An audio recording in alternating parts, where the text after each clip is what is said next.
The expanding table has been my most successful project to date in terms of views and discussion and the plans, of course, which is hugely appreciated because it also took the most work.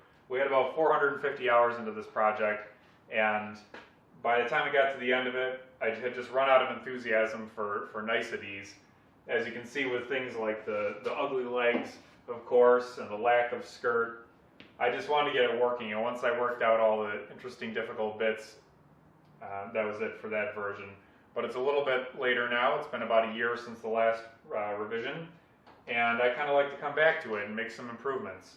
This is just a protective cover that we put on here because we've been using it as a regular table. Underneath you can see it looks fine.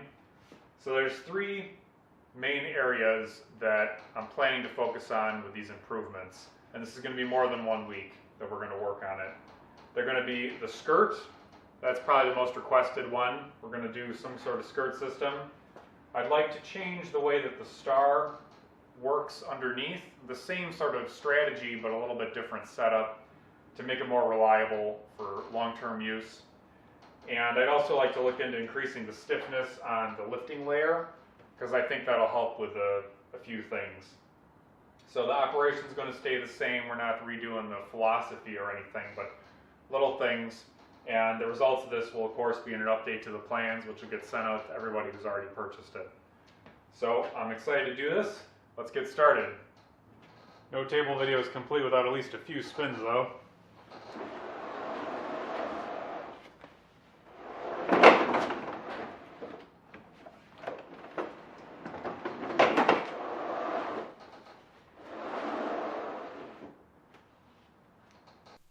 Moving the table brought to mind another recurring question, which is how much it weighs. I'd made an estimate before of about 200 pounds, but since we had it out here, we decided to go ahead and weigh it. We brought it up on one side so the heights would be equal, and then put our scale underneath. It has to zero under its own weight, so we have it on a sheet here, so it can do that. Then we slide it underneath, and we get about, or just about exactly 100 pounds on this side. And then we took it around the other side and got 108. So that comes in pretty close to my 200 pound estimate. We'll call it 210, which is 95 kilos. And since they weren't equal and the table seems pretty symmetrical, I checked the levelness of the floor just to be sure.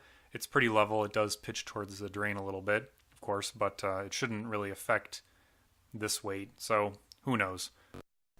I thought a quick clip of the actual design process might be illuminating, because this is it. It's me sitting on a milk crate with a tape measure and a speed square, just thinking about the problem and trying to figure out how to solve it. There's really no magic to it. There's no computers involved here. Computers are great. I love computers, but they're good for certain things. For designing machines, I think they're great for working out proportions, making sure that when you rotate something, it'll clear something else, or just checking that things look correct. But when it comes to actually solving the problem, I have not found a way to get around just sitting there thinking about it, and sometimes doing the thinking while you're walking around or other situations like that if it's really a difficult problem. Once you've got your arms around it, you just have to mull it over. The skirt issue is an interesting one because there are two main approaches. You can either have the skirt be fixed more or less to the frame and stay where it is, or you can have a skirt which is in multiple sections with one for each top piece. The problem with the top one is that when you expand the table, we create space between these ones, so the part that comes up in the center needs to have its own piece. And we'll show in a second why that's a problem, but the problem with having the fixed one in the current setup is that the support for these slides, like this one, extends out underneath, and that's going to run into any skirt that would be on the frame. The issue with the attached skirt design is not in this main part of the panel. It's in the area where it overlaps with the ones that rise up. And the problem is that this one is still extending out while it's underneath the main piece. And if there was a skirt that was hanging down here, and this one had a skirt that was hanging down, they would come out and bump into each other, and it wouldn't work. Now, one way to fix that, or maybe the obvious way, is to say make this come out later. I'm not sure what you'd call that. I'll call it variable timing on the table because it sounds cool, like an auto term. But What it would probably entail is shifting the position of the arm, which is underneath, that makes it come out. And you'd have to change the length and then change this. It could potentially impact some other things. I haven't thought it through 100%, but it doesn't feel that promising right now. Now that we've ruled out more or less the multi-piece design, let's look at the single piece design. And the problem with that is that we're going to have to trim down the slides underneath these pieces, particularly the large main ones, which is going to reduce our stiffness in this direction. That seems like a downside, but we get something for it, which is that we have a continuous ring underneath the entire piece. That's a pretty good benefit, especially on stiffness and strength. It also, in the expanded position, helps give it some continuity on the alignment between not just these, but the ones that are in between them. So I feel like that's a pretty good trade-off. And the other good thing with that is that I think I can accomplish it by simply trimming up the current slides and changing the spacer in between, which also means that people who've previously bought the plans or have a table in progress won't have to have a complete overhaul. It works out for both of us. I don't want to have to completely overhaul this, so they benefit too. Now this ring that we're talking about needs to be fairly big. It needs to be a little over 4 feet in diameter here, and it also needs to be about 5.5 inches deep. I'm budgeting right now for about 3/4 of an inch thick. And there are a few ways to make these type of rings. The first one that comes to mind is you make a form and then you do bent lamination around it. Bent lamination has some benefits. It's pretty efficient on the material if you buy thin material, but you do have the springback factor. And my original thought was that this being a little over 4 feet times pi 12, we could make 2 halves with 8-foot strips and then only have 2 joints. But the problem with 2 joints is that then it's not that, I guess it is technically symmetrical, but it's not that symmetrical in both ways. And you're not going to have a perfect moment connection between those pieces if there is any spring back. I need this ring to be very accurate. I need to be able to spin it, to do things underneath, and have pieces remain right in their place. So I'm kind of right now leaning towards building up a piece, which is pretty close, and then machining it down to what we want, which you can probably tell is what I'm excited about, because then we get to build a fancy jig. The ironic thing about the bend lamination idea is that I happen to have a lot of 1/8 inch plywood. I have a pile here, 13 and some change, so that's 80, 24, 100, call it 110 sheets of 18 by 24 inch 1/8 inch plywood. But much like the Monty Python joke, it's too small to be useful.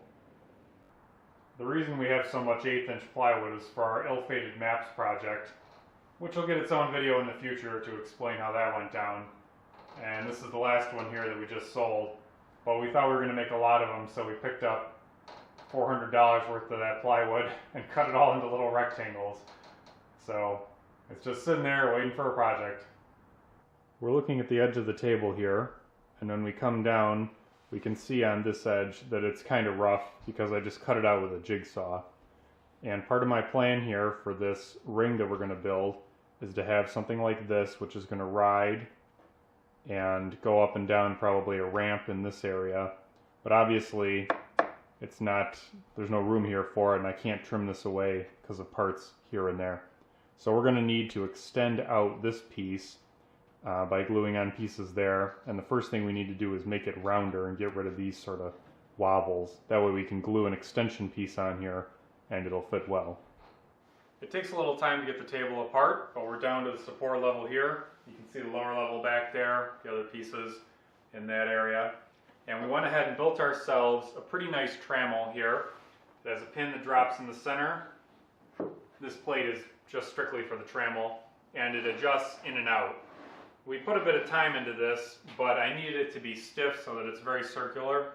And we're going to get double or triple duty out of it because we're going to be able to use it for the segments also. We'll just crank it out by roughly 1.5 inches plus the blade, the bit diameter. And the reason, of course, that we're doing this is we need to increase this, increase the diameter of this out about 1.5 inches. And it's a little wobbly because I cut it with a jigsaw. It didn't matter before, but now I want to have a good glue line because we're going to have some load on that.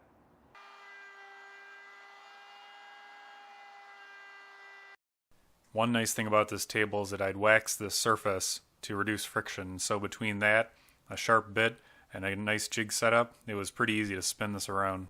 Fortunately for us, I had installed an outlet directly above the center of the garage, and the cord was the perfect length on this router. The first pass wasn't quite deep enough, so we just bumped it in a little bit and went around for another lap. This is why I love great tools and great jigs, because they make easy things easy. I like to do difficult things, but only if it's warranted. If it should be simple, then I don't want to put that much effort into it.